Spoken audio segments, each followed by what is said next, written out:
Good morning, everybody. Welcome to the Sicilian Corner podcast. Today's a little bit dreary out there. The sun isn't out, but boy, I'll tell you, we've had a lot of sunshine during the month of January. I'm the only one who could see it, but I caught Marianne dancing to the opening theme. So No, really? Yeah, she was into it. You know, this is a woman that, you know, we don't even have to mention the last name. I mean, I've said this before in the year. You mentioned Marianne, everybody knows what I'm talking about. Ann Esposito, everybody. Oh, ciao, you guys. Thanks for having me. Hey, absolutely. I appreciate you taking the time out. Although she did walk into the studio today with a complaint because we didn't have espresso out for her. She's not even here. You know, if we knew you were coming, it would have been out there. You would have had to look for it. No, it wouldn't have been.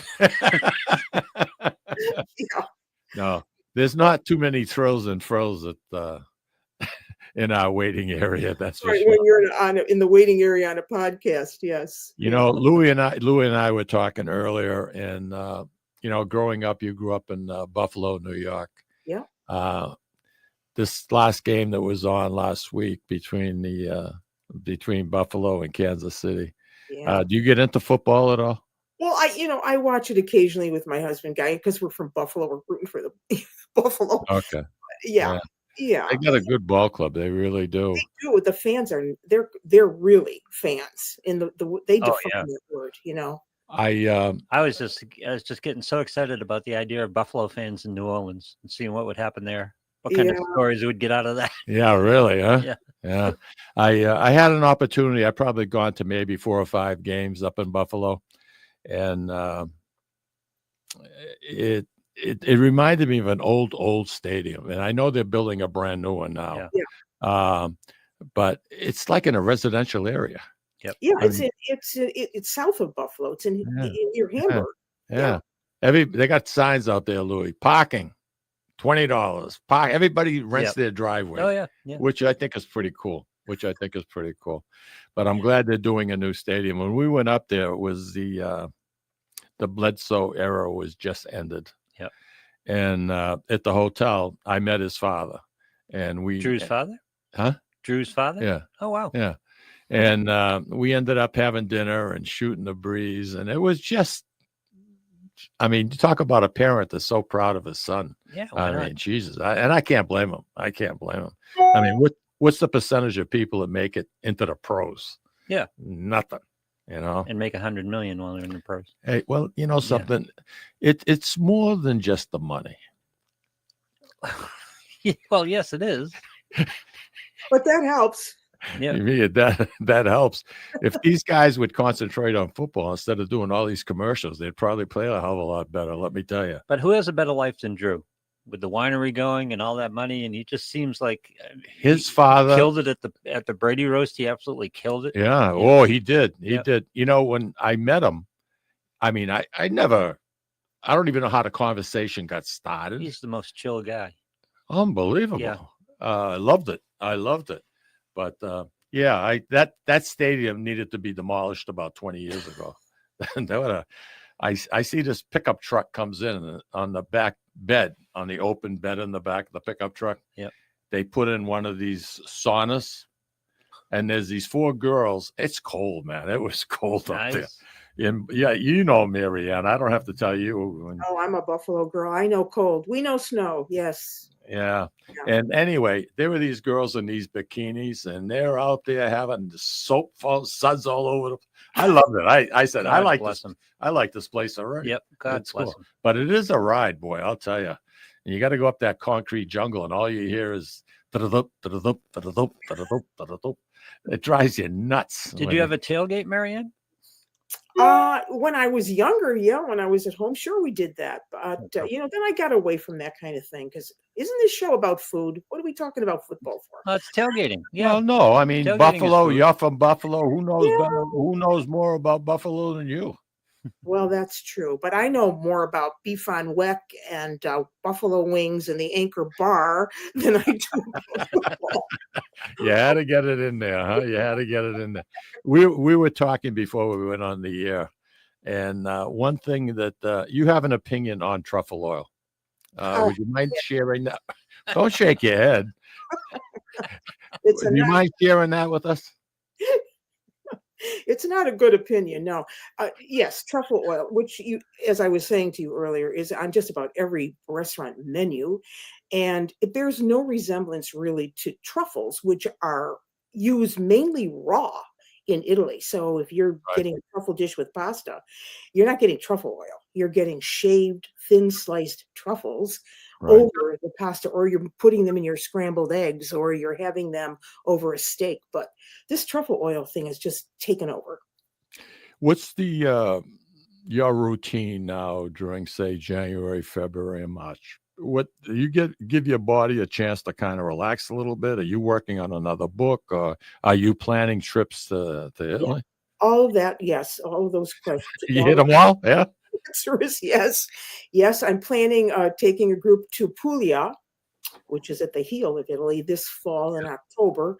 Last year, I took a group to Lombardia in the north. How So big each of a group, Marianne? I usually take between 24 and 25 people, not more than that, Oh, because that's a good size. it's a good size, and all these people have to fit into Italian kitchens where they are cooking with me, alongside me. So we always have to keep in mind, what kind of a kitchen are we going to find in Italy? Because as you know, a lot of kitchens in Italy are very small. You're very surprised what they can turn out in a restaurant kitchen that's the size of a closet. But Yeah. oftentimes we're in cooking schools, like Italy in Milano had a cooking school where we cooked this past fall, and now in Puglia we're going to be in Martina Franca, and they have a beautiful cooking school there. So yes, to all those questions, working on new videos, taking groups to Italy, doing book signings, thinking about another book, and here I am with you, which is the best part of the day. Yeah, I know. I mean, who would you rather be? I mean, look at some of the shows that you've been on, TV shows, the Yeah, Today Show, and I mean, you name it, right down the list. You've been on some biggies. You've yeah. been on some, and now you can say, I'm back on the Sicilian Corner podcast. Do we have a caller? Yes. Who do we have? Tony Parmesan. Tony. Hey, Tony. Hey, buongiorno. Good morning. Good morning, Mary Good Ann. morning, Good Tony. morning, Michael. Good morning, Tony. I love your last name, Parmigiano. Yes. How are you? How's everyone doing? It kind of sings. Yeah. Parmigiano, Very yeah. good. So, listen, I wanted to call in for a couple of reasons. One, I wanted to, again, thank Mary Ann and her son for their help 2 years ago coming to the feast and doing the cooking demonstration. It was fantastic. I wanted to have the opportunity to ask Mary Ann if she would consider coming back this year and doing another cooking demonstration during the feast. I'm not looking for an answer now, my friend, but I can send you the details, or Michael can send you the details. And we can Okay. talk about that. You send the details to my son Chris, because he handles all of that stuff. Right. And Right. I'll send his information to Mikey, and then he can send it on to you. Okay? Sounds like a plan. Perfect. So now the other question I have, and I'm not looking to put you on the spot because there are a lot of good restaurants, but here's my question. Okay.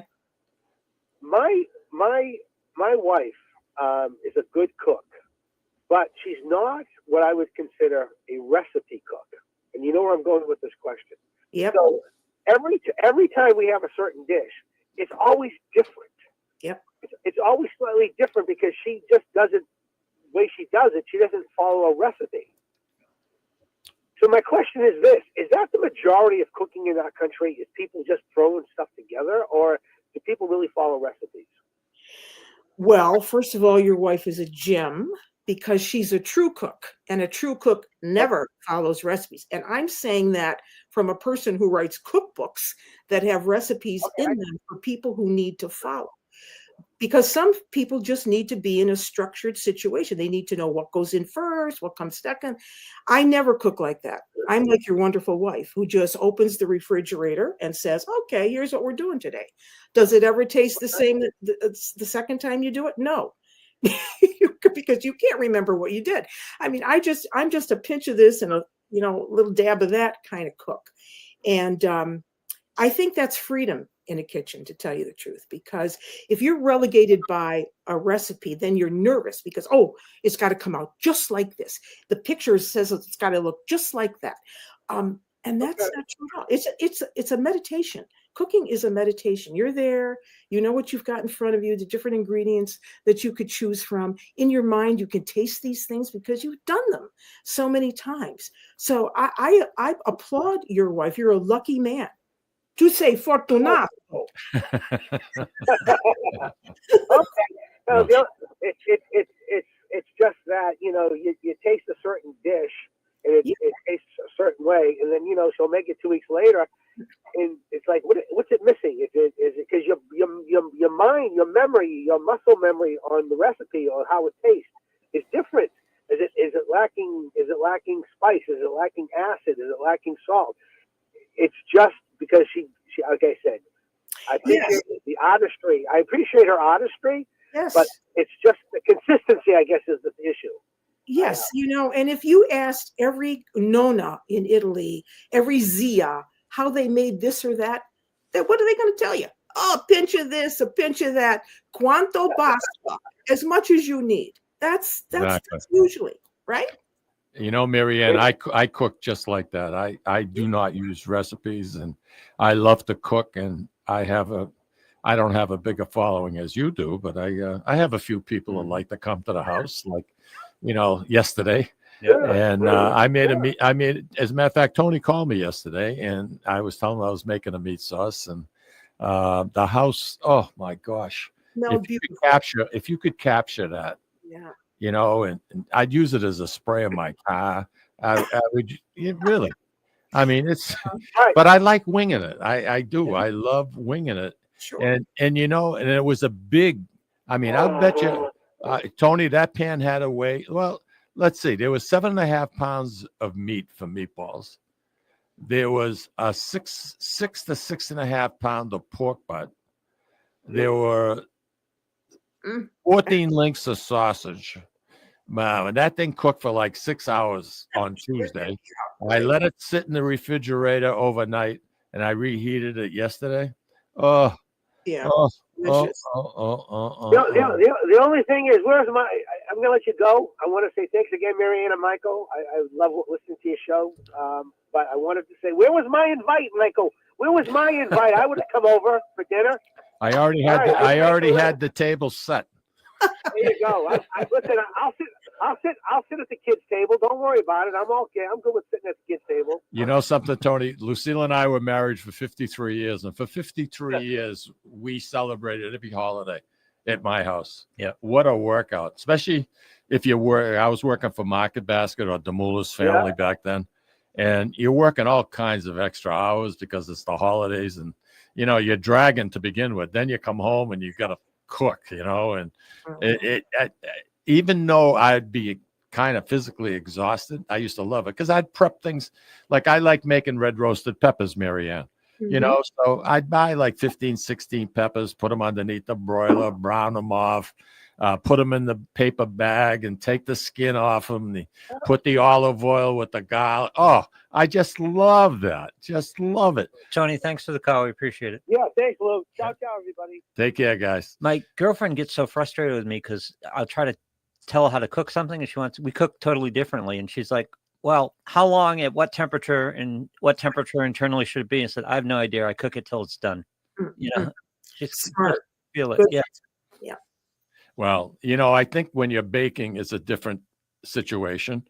I think you should really stay with the recipe calls. Yeah. No, that's a whole different ballgame. Like Lucille could not. She didn't.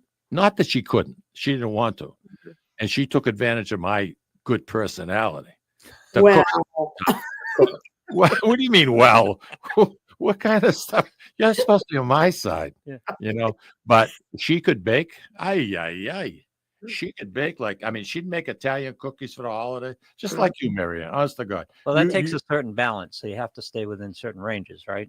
Yeah, Baking requires a certain balance. Yeah, Not Lou, like I don't have a clock that's giving me the accurate time. So you tell me when we got a break. Time to go.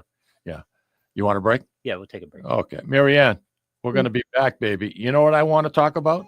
What? Comfort food. Comfort food. Oh, no problem. Yep. Okay. Oh, no problem. I like that. That's good. All right. We'll be right back, everybody.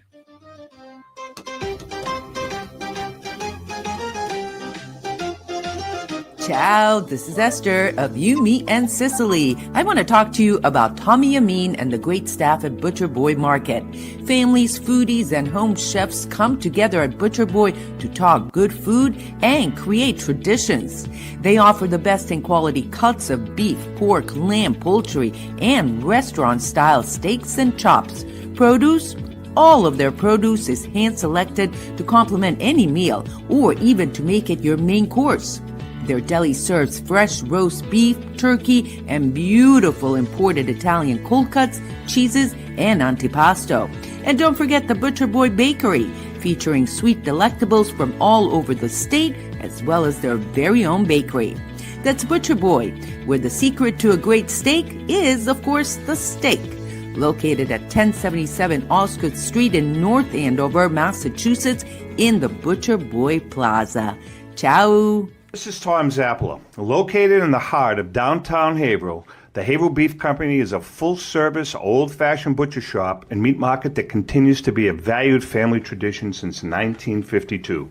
Peter and Monica Carboni's Haverhill Beef offers individualized service from an outstanding selection of marinated sirloin tips, homemade sausage, marinated chicken, and thick, juicy Chairman Reserve steaks. Your family deserves the best, so call Peter at 978-374-4795 or visit their website at www.haverhillbeef.com. When you dine at Ristorante Melisse in Amesbury, Massachusetts, you feel at home while enjoying an authentic Italian dining experience not to be forgotten. From the appetizer to dessert, you won't regret your choice. Bring your cravings and appetites. They promise you won't leave hungry or without leftovers for the next day. Takeout and catering are also available. Give them a call or visit them online for the menu, online ordering, and reservations. RistoranteMelisse.com. That's RistoranteMolise.com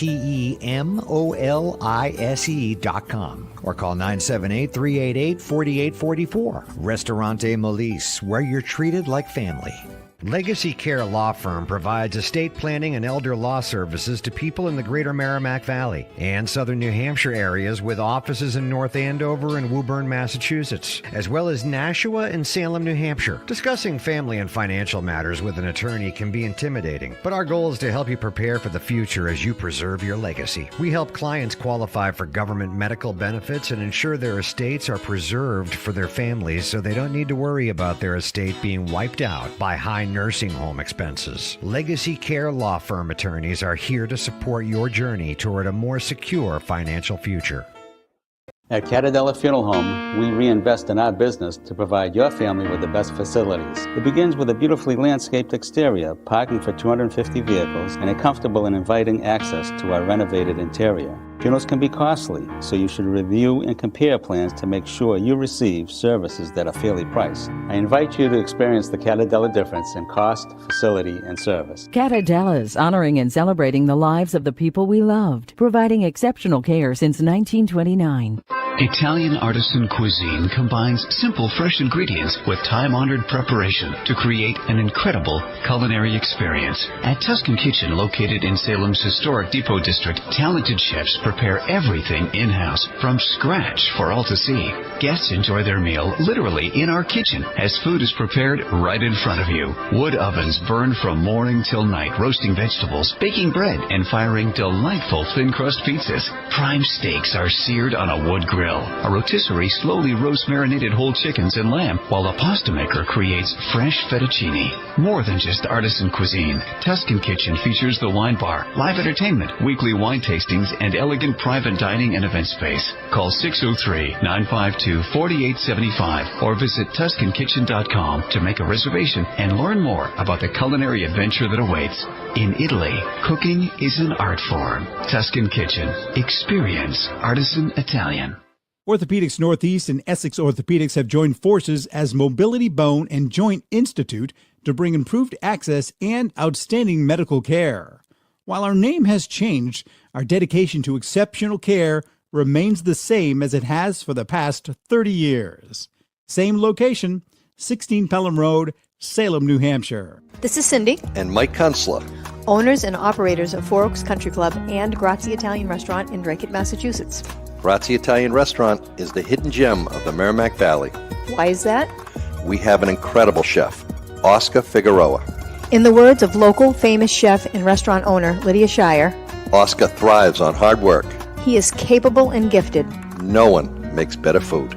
Scallops, seared to perfection. House-made ravioli with farm-fresh local corn. And buttery tender, lazy man's lobster, just to name a few. You have to come experience Grazie Italian Restaurant for yourself. Grazie Italian Restaurant, located at Four Oaks Country Club, 80 Meadow Creek Drive in Drake, Massachusetts. Hope to see you soon. And we are back to the Sicilian Corner podcast, and our special guest, and someone I feel is just a very, very special person, and I mean that sincerely. And I love when she joins us because it's to make you feel good. You know what I mean, Lou? Yep, it makes me feel good. I say Mary Ann, I get happy. You know. That's so sweet. Thank you, guys. Oh no, I'm serious. I mean, I admire what you've done. I have admired what you accomplished, and you know something. You're not a bad cook. Hey, listen, Andy Parisi is saying hello. Roger Trudell, Barbara is saying hello. Hi, everybody. So, there you go. There you go. We've had some pretty cold air in January, and I myself, when the sun is out, I don't care how cold it is. I don't like the wind so much, but you know something, it's just a nice time of the year. It really is absolutely beautiful. And I want to discuss kind of like comfort foods. What do you consider a good comfort food, Marianne? The 3 Ps. The 3 Ps. The 3 Ps, yes. Pasta, polenta, and pane. And what? Pane, bread. Okay, bread. Yeah, okay. Yeah. Yeah. Where's the pot roast? Where's the pizza? Well, That's not comfort food, is it? Pizza. It doesn't warm you up. Pizza fits into bread. No, the thing is about comfort food is that when you say comfort food, it can encompass so many things. I know. Most people, when they're, feeling a little low or something, what do they gravitate to? Macaroni. They call me, and I make a chicken soup, Okay. and I deliver it. Wow. Yeah, well, chicken soups are good too. I mean, that's comfort food. But a lot of people like, they like pastas. They like something hefty. I love soup, and I know you wanted me to talk a little bit about Nonna Galasso's soup, which is absolutely very good soup. So this is a chicken soup, but it's a chicken stock rather based soup. But this is meatball and escarole soup, which a lot of people know as minestra maritata. The wedding soup. Minestra maritata, yes. And it gets that name, wedding soup, not because it's served at weddings. I mean, it was served at mine. It was at mine too. Isn't that funny? Yeah. The Savastano family here in Lawrence, they had a catering, and boy, those sisters worked. I'm telling you. And the older sister, Lucy, she used to run a wedding like a military drill. I'm telling you. I believe it. You're a little slow, pick the tempo up. She'd come over, whisper in my ear, pick the tempo up. You got this, unbelievable. But their wedding soup, Marianne, delicious. Well, and yes, it is. And the reason it has that name really is because it tastes good together. Escarole and meatballs and a chicken stock it's like a married taste. So that's where the name maritata comes from, married soup. So at a lot of Italian American weddings, this is the soup. This was the soup that was served at my own wedding. But there are tricks to doing this soup. People think making soup is easy, but most people eat soup out of a can. So really, this is a revelation. So you have to start. I remember going to the chicken store with my grandmother who lived with us, my Neapolitan grandmother, Nonna Galasso, Anna, and I would go with her. We would go to the chicken man. He would cut the chicken up right in front of her. We'd bring it home, and she would start with studding onions with cloves, whole cloves. I know you stated to me once before, you don't peel them. Nope, you leave the onions. I never heard of that. Well, because the skin gives color. The skin gives color to that soup. So I remember how my thumbs hurt studying those damn onions with the cloves. I finally got smart making a hole with a knife first and then putting the clove in. So, and so she would stud the onions with cloves. So she'd have big onions.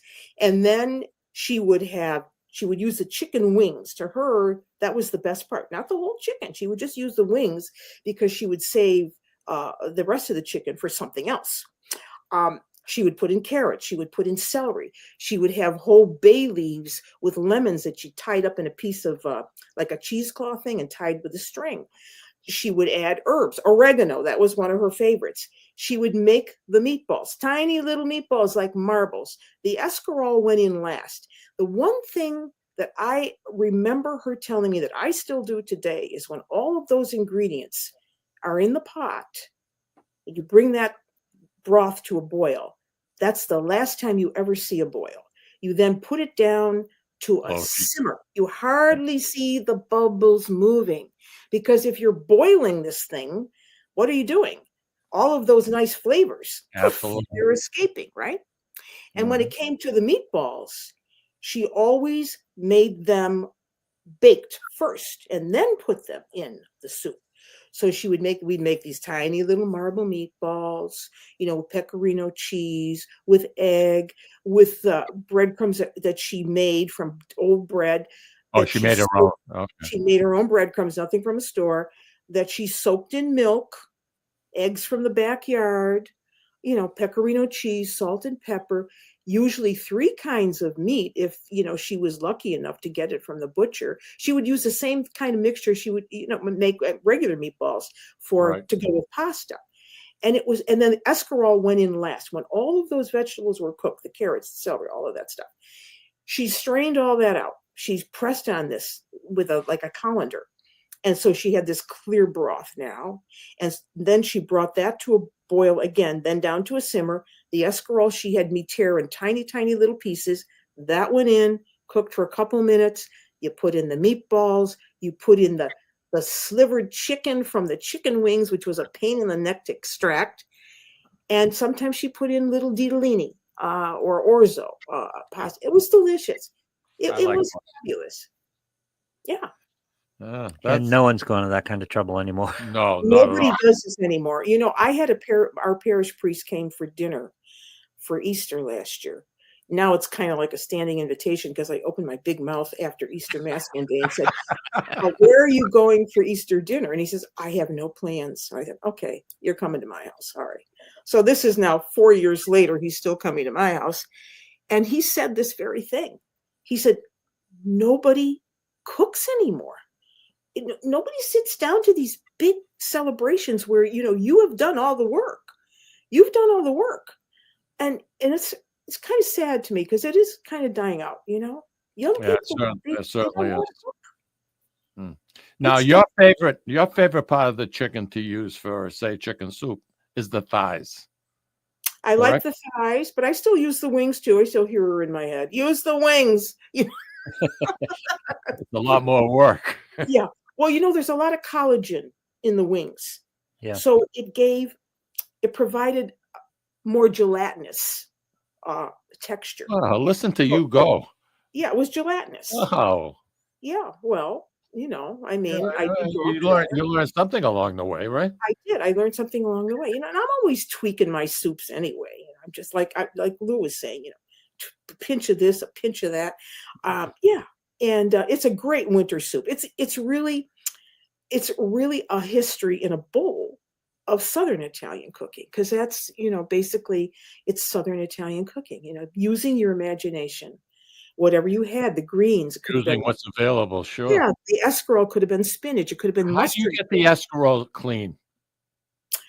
I take the big head, I cut it in half down the center. Okay. It can be very dirty. Then I fill up the sink with a lot of cold water, put it in there, plunge it in, let it sit there, wait until all that sand and stuff comes out, drain the sink, then rinse it again until you don't see any more sand. Today, a lot of these escaroles, if you go to the grocery store and you buy them today, and now is about the season for escarole, they are rather dirty at the core. So you really have to do that process. But You can buy it already cleaned for you and cut up into little pieces in bags, if you don't want to go through the effort. But I don't recommend that. I don't recommend buying any kind of vegetable already cut up because, first of all, you've lost something in the nutritive value of that vegetable. Secondly, you don't know how that was processed. Was the machine clean when they used it? Today we're hearing all about, oh yeah, did you buy those peas at such and such? There's a recall on peas. There's a recall on this. Yeah, because we're getting sloppy. And so it's much better to do this from scratch. I mean, I'm a from scratch cook. What can I say? Mary Ann, I believe we have a caller who wants to say hi. Roger, go ahead, Roger. Chef Mary Ann, good morning. Good morning. Yes, I'm well. How about yourself? I'm good. I'm better now that I'm hearing from you. Diplomatic corps. Yeah, Mike knows where I am. I'm in my basement. I'm starting my seeds, and right now, any good Italian would understand that you're starting seeds right now. You're starting your allium. Yes. You know what I'm talking about. I know what you're talking about. I don't think Louis does. No. Well, shall we tell him? Yeah, please educate him. Let's tell him what allium is. Garlic? Well, no, the garlic went in November. Oh, you put that in already? Okay. Yeah. I'm starting my shallots and my onions. Okay, all members of that garlic family. Yes, good. Yeah. Very good. Yeah. And Mike has seen my garlic patch, and he. I've actually shared it. Yes, and I still have them. I still have onions from last year, and any good Italian cooking. And I want to give thanks because behind every good chef is a good gardener. Yes. Guy. Gaetano. Oh my God! Yes. Thank you for mentioning Gaetano. Here's our garden book, the one that we wrote together. See, so I know what you're talking about. Everything I know about our garden, I learned from Gaetano by being out there with him and by being in the basement doing exactly what you're doing now. Yeah, you got to get those little seed packs ready. Does Guy start his own seeds? Yes, he starts all of his own seeds. Yes. I have a suggestion for him. Okay, tell me. I just learned about this, and I am excited as heck about it, and I'm doing it now. If you're doing any kind of seed in bulk, there's a technique now called the snail roll. The snail roll? Snail. Okay. You basically take, and you can Google it, and you take just what is commonly available here, really inexpensively, Still Foundation seal, and you put soil on it, you roll it up, and then you spread the seeds around like a cinnamon roll. Wow. Okay. I've never heard of that before. What happens is the roots grow down 4 to 5 inches. So when you transplant them, they go right into the garden. Okay, that's going to save my knees. Thank you. Yeah, so snail roll, right? Okay, I'm going to check that out. Positively amazing. He will get a kick out of it. I'll tell you right now. I'll get that for his birthday. That sounds really cool. It really does. Roger. SNAILROL. Okay. Yeah. Roger, thanks for giving us a call. It's always a pleasure to hear from you. And you're welcome, Mary Ann. Thank you. Bye now. No, you're welcome, Mike. A snail. You're welcome, Mary Ann. It's all right. Snail roll. My feelings don't get hurt. I learn something new every day. See, that's the beauty of being in the world of food. He loves to experiment, and he's got a bunch of friends, and they share ideas. I mean, some people may have like stock clubs throughout the country where you get on the phone and talk to 8 or 9 people. It's all about gardening, and he goes in that little man cave, and it's like the guy you got on the MBTA and never returned. He goes in there, he's gone for like 5-6 hours. I was thinking, Mary Ann, you must get looks all the time like aliens have landed, because you were talking about the Italian wedding soup, And Yeah. one of the places where I work in the restaurant, they serve an Italian wedding soup. And it's like everyone's so used to restaurant type soups and canned type soups and things like that. When you cook for somebody, I'll bet the surprise look you get because we're not aware of great cooking nowadays. We're aware of out of cans, we're aware of in restaurants, and it's good, but it's not great. If people stop to realize how much salt is in those canned soups, they would never have them. Oh God, I know. That is so true, Lou, because, I think for me, it's, like I don't really go out to Italian restaurants to eat per se, although I'm still waiting for Mikey to take you and me, Lou, down to Molise in Amesbury. Now, I've said this publicly, with that $2,800 he just won, I expect a full-blown meal. You would love it. That's one of the things that Molise is one of those restaurants where it's home. Well, it's home. Yeah. You're eating it and it's not, it's artwork, when you get in front of a good chef, it's just like there's an alchemy to it. There's an artwork to it. And Molise is one of those places. Yes. There isn't a night you go in there, Marianne, that Antoinetta isn't in the kitchen. Isn't there in the kitchen. And it shows. It makes a big, big, big difference. Absolutely. Her sister Lisa runs the front, does a great job. And Antoinetta's in that kitchen, and boy, I'll tell you, you go to give her a hug after a Saturday night business, like when they're getting ready to close. Yeah. That woman, her clothes are soaked. I mean, she sweats so much. Yeah, oh, yeah, it's no joke. It's no joke. This is hard work. Being a chef people think it's so glamorous. It isn't. You have to really love it. But going back to what Lou was saying about people's acceptance of what they consider good food is because they have no reference point to go from. A case in point, when I was in Naples, I took a group to this restaurant called Il Presidente, named after Bill Clinton because he had eaten there. This is a pizzeria. Now, you're not going to get better pizza than you are in Naples. Let's face it, this is the home of pizza. On every street corner. On every street corner. Go into Il Presidente. And I say to the group, well, if I were you, I would order the classics like Margarita, Marinara. Okay, so this woman decides in the group that she's going to order a pepperoni pizza. Great. Okay, everybody gets their pizza. I have a margarita. She has a pepperoni. She's waving to me at the next table. I go over. She says, this isn't what I ordered. I said, what do you mean? She said, I ordered a pepperoni pizza. I said, well, that's what you got.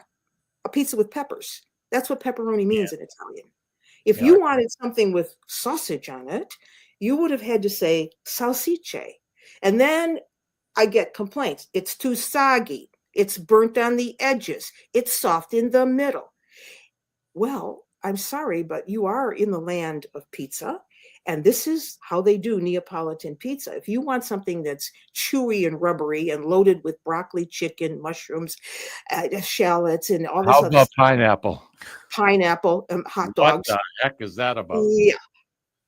So this is what some people think of as Italian food, and it has nothing to do with Italian regional food. So she was so struck by the fact that the pepperoni were peppers instead of pepperoni sausage. I think a lot of people make that mistake. Marianne, I'm up against the break, hon. Could you stay with us for one more segment? You've been here all day. Oh, no. Oh, okay. Can we talk about how to make an Italian pot roast, please? Oh, of course. All right. We'll be right back, everybody. And stay tuned. Learn how to make an Italian pot roast, especially with these cold days.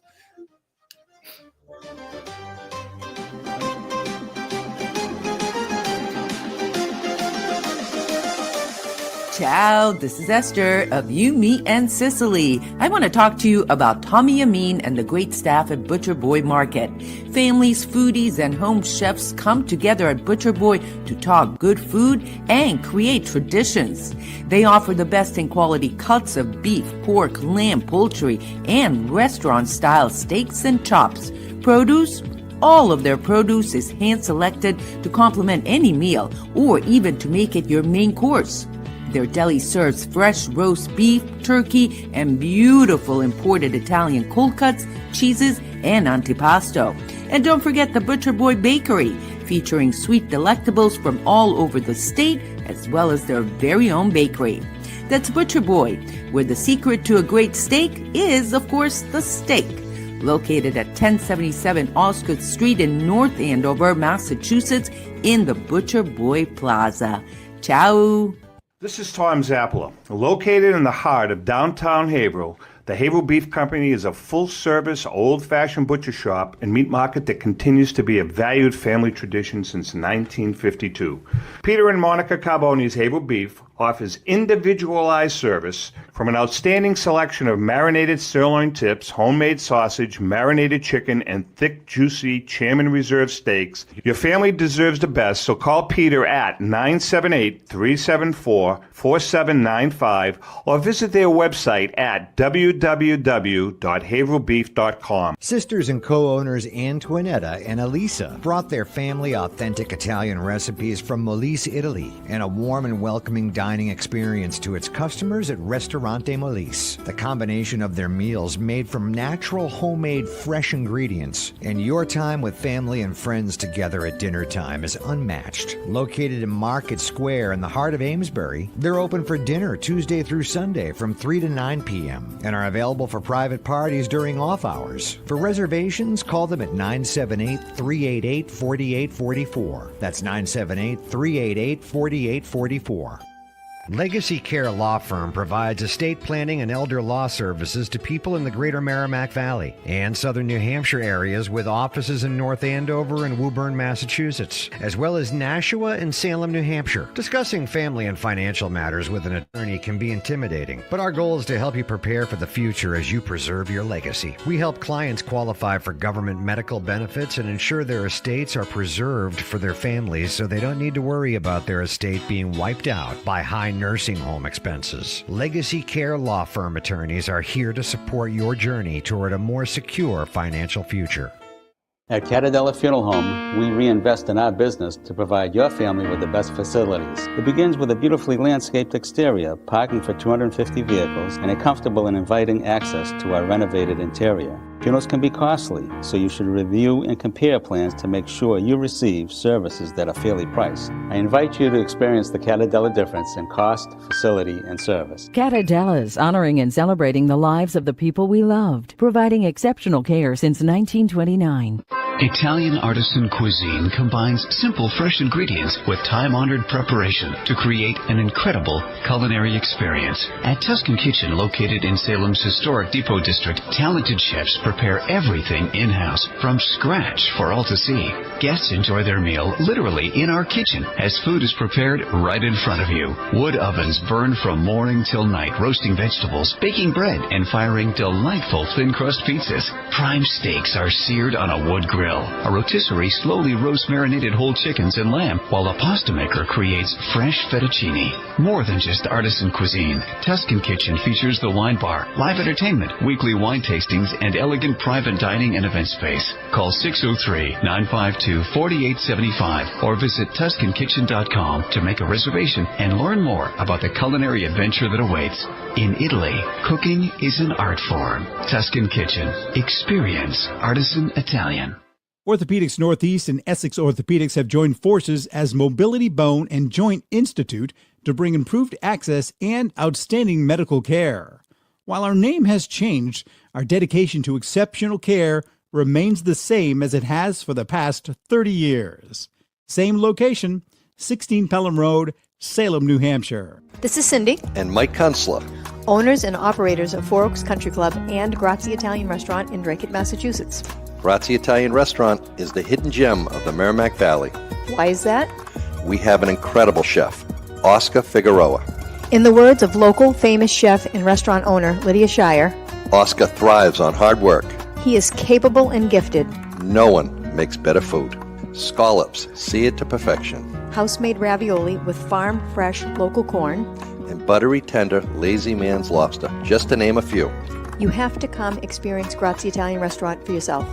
Grazie Italian Restaurant, located at Four Oaks Country Club, 80 Meadow Creek Drive in Drake, Massachusetts.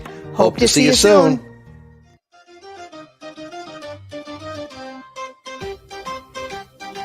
And we are back with Mary Ann Esposito. Mary Ann, I want to give a shout out Hmm. to the Butcher Boy Market Okay. in North Andover. I'm sure you've been in there a couple of times. I have been in there. They I do mean, it's quality work. Yeah. eye candy, and they're celebrating their 70th anniversary.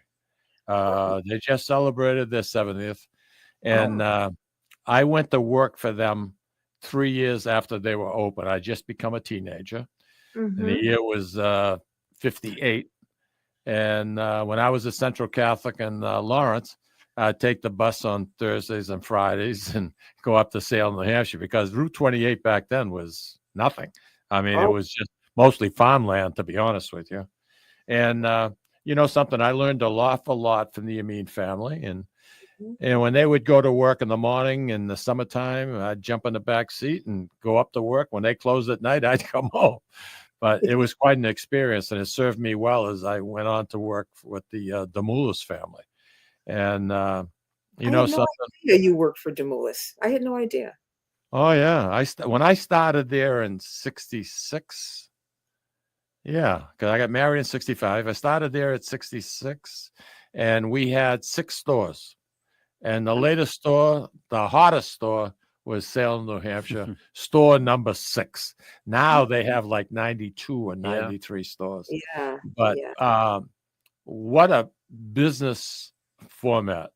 I mean, some people thought they were hard to work for. You know something? You did your job. You were adequately taken care of. And it was a pleasure to say you worked either for the Butcher Boy and I had 2 bosses my whole life. Either the Amin family or the Demoulas family. And I learned an awful lot, and I met some wonderful, wonderful people. When we went to break, we talked about pot roast. Yeah. How do you like doing your pot roast? Do you use a slow cooker, or do you put in a big pan and cover it with aluminum foil? I do several things. I like to use a Le Creuset, which is a heavy cast iron pots, because they hold the heat so well. And I also use a slow cooker when I do a pot roast. But I kind of gravitate more to using the Le Creuset in the oven. But either one is fine. You know, it's going to turn out a quality product as long as you start with the right cut of meat. So, yeah. Well, I want you to look up at your screen. Did you see the pictures of us in Yeah, a couple of books with a couple of Joe Farrow? Yes. Yeah, we did a couple of book signings, and I was your little gopher and helper and whatever. Yes. Oh, yeah, that's cute. That goes back a while. Yeah. It does, yeah. To the first store in New Hampshire, I think. Isn't that a picture of the first store in New Hampshire? Yes, it is. Yeah, I think so. Yeah. Everybody loves your books, and what a nice gift to give. You know, Louis, you're getting like you're in the fall. You're starting to think about Christmas presents. Yeah. What a beautiful gift to give.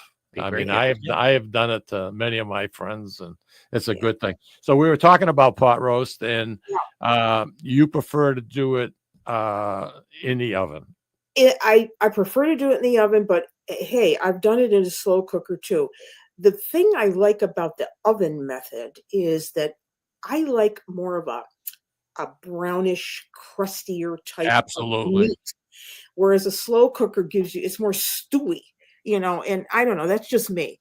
But whatever method you choose is fine. I mean, you're going to wind up with a wonderful tender piece of meat. I like to use a boneless chuck roast that is tied. Yes. Not just a loose piece of meat. And I'm not telling you anything you don't know, because if it's tied, it'll hold its shape, it'll cook better. But I've also, on one of my shows, I showed people how to do a Sicilian pot roast, which started with a boneless pork tenderloin, where you actually make a paste of oregano and salt, pepper, olive oil. You make a thick paste, and then you put incisions all over the pork roast, and you insert some of this, like a teaspoon. You scored a pot roast? You make like holes here and there, random holes, and then you put in some of this paste that's going to flavor the interior of the meat. Then I sear it really well. I think that's really important with a pot roast. Some people think, oh, you just throw it in a slow cooker, throw in the vegetables, throw in the tomato sauce and the liquid or what, and cook. Now you got a stew.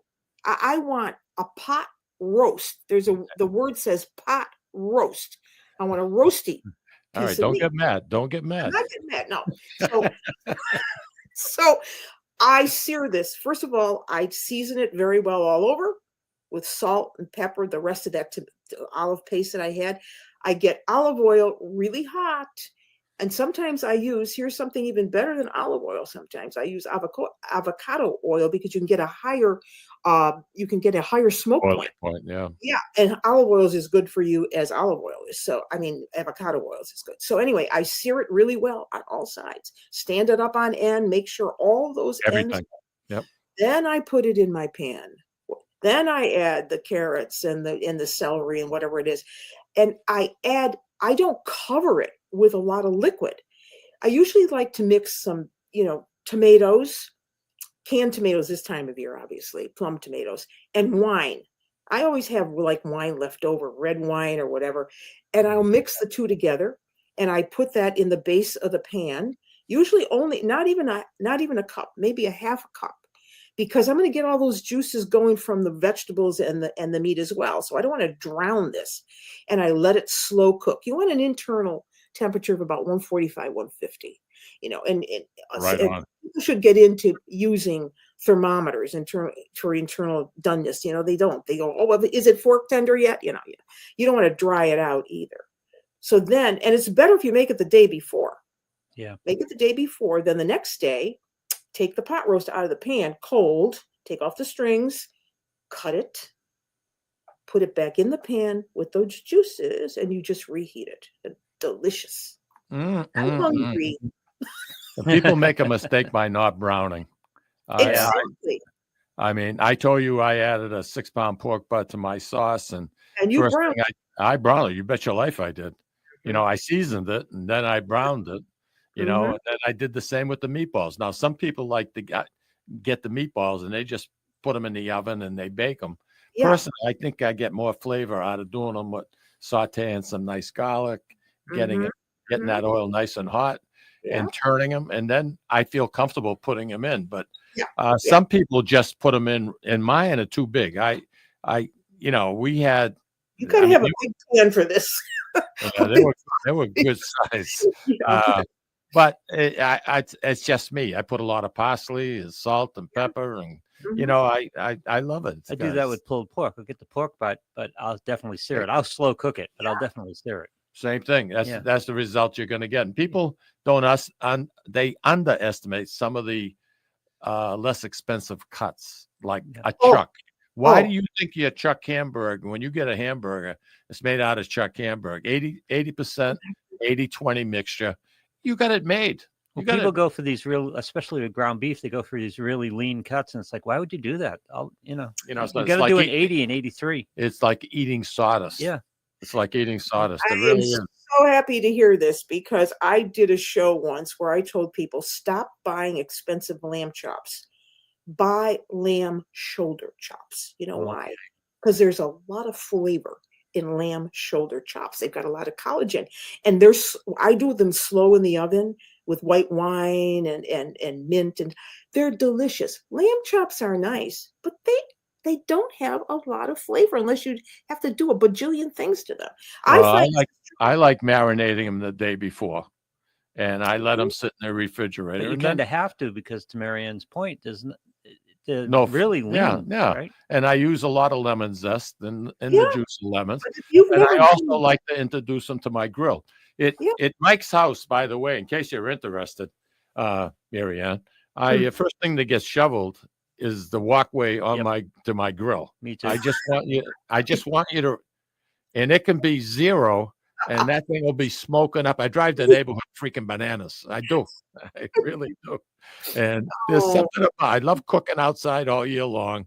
And something, hey, I'm happy. And I can just see you in your snowman suit. Something, I don't have a winter hat.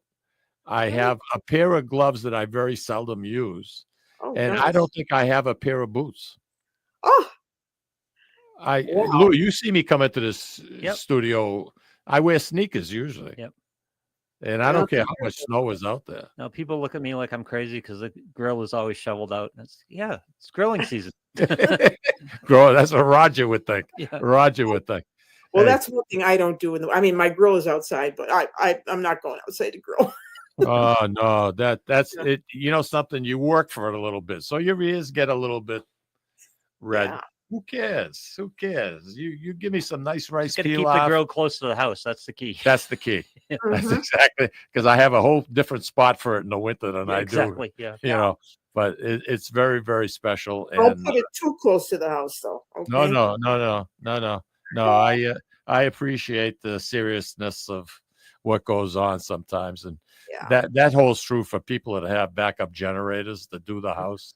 Some, Mhm. you know, sometimes, I mean, you should keep that thing at least 8 to 10 feet away from your house Oh, because, absolutely. Oh, gosh, you know, yes. I mean, about 5 years ago, I got a Generac and it Yeah. does everything.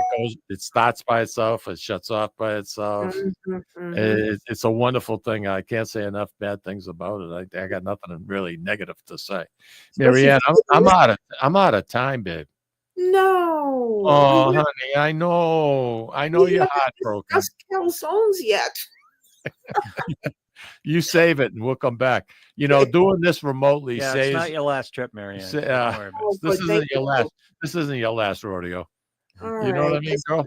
I You want to mean you're know gonna what. have me back? Okay, good. Oh, absolutely. I want to know what's going on in the world of Marianne Esposito.